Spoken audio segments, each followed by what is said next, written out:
Hello and welcome, and thank you for joining us today. So glad you could be here in mindful expression with me, Lady Kathleen Marie, for our daily reading from our book, Simple Abundance, a day book of comfort and joy by Sarah Von Brethnock. Here is your affirmational reading for positive mindset, November 4th, 2020. Return of the Goddess, and write about it.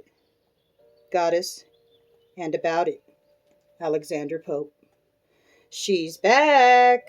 The goddess has returned with another book to lead us from desire to fulfillment. Which one? Doesn't it really matter? The goddess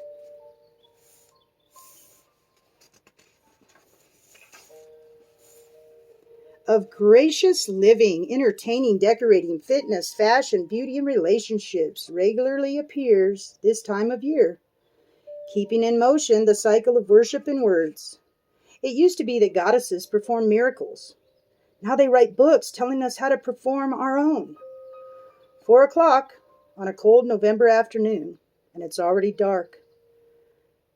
Disciples from all over the Washington area have left their jobs, homes, and families to await the appearance, signing, and rapture of the ceremony of the book's signing. The goddess will not arrive for another hour, but already the faithful number 200. We're every woman. Suburban mothers with small children in tow, executive women in power suits with briefcases and cellular phones. The first in line have camped out here all day. My daughter and I have only been here for half an hour conducting field research on a contemporary goddess scene, but already there are 24 well-dressed women behind me. Every now and then a bookstore employee comes out to remind the flock that the goddess is signing only her latest offering and only 2 books per customer. This particularly irks one woman who just minutes ago bought 10 copies of the last tome to give to family and friends at Christmas presents. No one ringing up 250 sales told her she couldn't get 8 of them signed. Now there is much grumbling about nerve, fame, wealth, business, empires, and goddesses who forgot who elevated them for divas to divinities. But we are resourceful. Not all of us have more than 1 book for signing. Up and down the line, the books are distributed and the problem is solved. Instead of loaves and fishes, there will be canopies. Every once in a while, Katie comes back to give my aisle the latest renaissance of the goddess's estimated time of arrival. Katie is starved. It never occurred to me to pack provisions. I snatched 2 cranberry tartlets for the size of a postage stamp from the passing tray, wrapping them in a tissue for safekeeping in my pocket until her next report.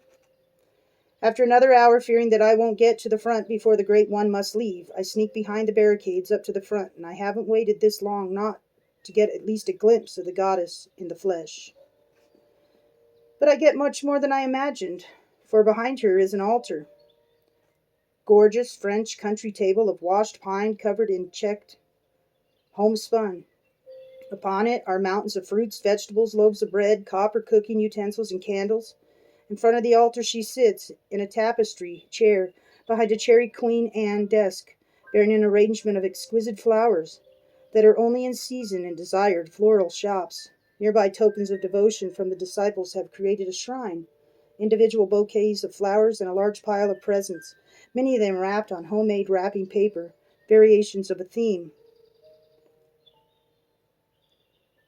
Potato utensils. Frankly, I've never seen more than enough. The goddess is as lovely as her images, and the altar is beyond belief, except that I saw it with my own eyes.